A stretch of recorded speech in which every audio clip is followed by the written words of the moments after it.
affaires même là qui ne produisent pas. Où est la voiture de ça? Où sont les dîmes de tes affaires? Tu ne vois pas que tu cours pour rien? Nous sommes ensemble. Mais tu es en train de courir pour rien. Le petit peu de Dieu que je connaissais, le petit peu de Dieu que je connaissais quand je suis arrivé dans la foi, je faisais les affaires. J'ai expérimenté ce petit peu de Dieu. En moins d'un an, 2 ans, j'avais au moins 3-4 terrains qui me revenaient moi-même personnellement. Parce que je me suis attaché au principe de Dieu. Est-ce que nous sommes ensemble?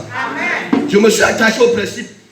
Je n'ai pas utilisé des stratégies humaines qui te disent qu'il faut mentir. Parce que la chaîne te dit il faut mentir pour t'en sortir. Il faut voler pour t'en sortir. Il faut corrompre pour t'en sortir. Il faut avoir 2, 3, 4, 5 choses pour t'en sortir. C'est la chair. Donc la chair te fait croire que non. Là où tu es là, tu ne peux jamais t'en sortir si tu ne mens pas. Si tu ne voles pas. Si tu n'escroques pas. Si tu ne dupes pas. Mais Jésus est venu pour que nous prospérons. Est-ce que nous sommes ensemble? Et dans son plan de prospérité, il n'y a pas de Grecs, il n'y a pas de Juifs, il n'y a pas de Romains. Le plan de prospérité est pour tous ceux-là qui ont confessé que Dieu est leur Seigneur. C'est pour ça qu'il dit qu'il n'y a plus de Juifs, ni Grecs, ni Romains, ni tous ceux qui sont en Christ. Tous ceux qui ont confessé et reconnu que Jésus est le Fils de Dieu et qui mettent sa parole en pratique sont destinés à vivre une prospérité sur la terre. Ils sont destinés. C'est un destin pour tous ceux-là qui croient en Jésus. Tu mets Jésus de côté et dis que tu vas vivre dans le mensonge, tu vas écouter ta chair, tu ne vas que souffrir sur la terre. Est-ce que nous sommes ensemble? Tu ne vas que souffrir. Tu ne vas que voir comment les autres vivent.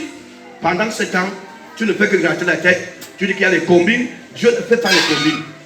Dieu attend tout le monde dans l'obéissance de sa parole.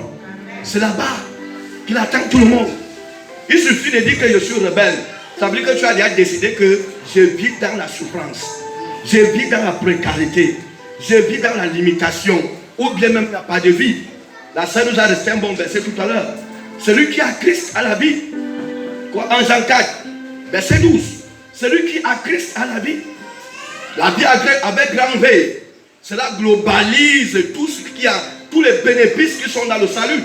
Alors quand on dit que quelqu'un a la vie, il a la vie éternelle, il a la paix, il a la joie, il a la prospérité, il a les faveurs. Est-ce que nous sommes ensemble?